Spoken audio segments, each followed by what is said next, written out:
Tere, mina olen Anna, tatuveerija, vean Tattoo Tallinn stuudios ja täna ma räägin, kuidas hooldada uut tatuveeringut, et see pareneks kiiresti ja jääks ilusaks. Pärast seansi katakse tatuveering kaitsekilega. Selle võib emaldada 3–4 päev pärast. Väike punest või turse on normaalne.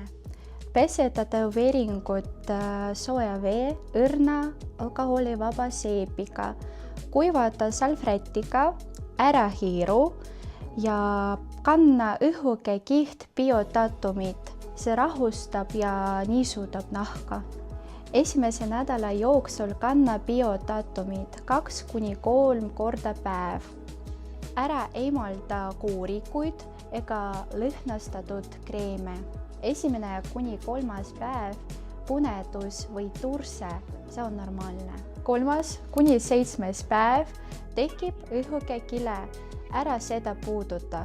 7–14 päev jätka hooldust. Võib sügeleda ja kestendada. 2–4 nädal tatuveering pareneb täielikult.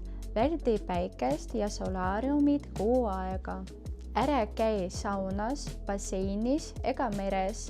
Väldi sporti ja alkoholi. Ära kratsi tatuveeringut.